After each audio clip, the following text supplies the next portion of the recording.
Hi guys, this is Charan, final year BSM student.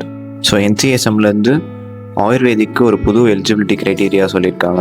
இந்த update வந்து ஜூலை 11 வந்துச்சு. ஸோ ஜூலை 10 ஒரு அப்டேட் வந்துச்சு. அதை கேன்சல் பண்ணி 11th ஒரு அப்டேட் விட்டுருக்காங்க.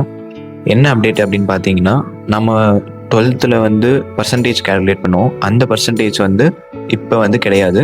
நீங்கள் 12th பாஸ் ஆகியிருந்தால் போதும், ப்ளஸ் நீட்டில் எலிஜிபிலிட்டி மார்க் இருந்தாலே ஆயுர்வேதிக் கோர்சஸ்க்கு நீங்கள் எலிஜிபிள் அப்படின்னு சொல்லியிருக்காங்க. இது வந்து மற்ற கோர்சஸ்க்கு எதுக்கும் சொல்லலை. அவங்க கிளியராக மென்ஷன் பண்ணியிருக்காங்க, it's only for Ayurveda. So இதனால் யார் பெனிஃபிட் ஆவாங்க அப்படின்னு பார்த்தீங்கன்னா, கொஞ்சம் மார்க் கம்மியாக எடுத்திருக்கவங்க, நீட் ஸ்கோருமே சரி, 12th சப்ஜெக்டில் எலிஜிபிலிட்டி கம்மியாக இருக்கவங்க வந்து இதில் பெனிஃபிட் ஆவாங்க. ஸோ நீங்கள் 12th பாஸ் ஆகிருக்கணும் வித் ஃபிசிக்ஸ், கெமிஸ்ட்ரி, பயாலஜி, அப்புறம் நீட் குவாலிஃபை ஆகிருக்கணும். இப்படி இருந்தாலே நீங்கள் ஆயுர்வேதிக் கோர்ஸுக்கு எலிஜிபிள். ஸோ இதே மாதிரி வேறு ஏதாவது அப்டேட்ஸ் தெரிஞ்சுக்கணும் அப்படின்னா என் பேஜை ஃபாலோ பண்ணிக்கோங்க. ஸோ இது வந்து சித்தா, ஹோமியோபதி, யுனானிக்கு அப்ளிகபிள் ஆகுமா அப்படின்னு கேட்டால் கிடையாது. கம்ப்ளீட்டாக வந்து ஆயுர்வேதிக் அப்படின்னு மட்டும்தான் சொல்லியிருக்காங்க.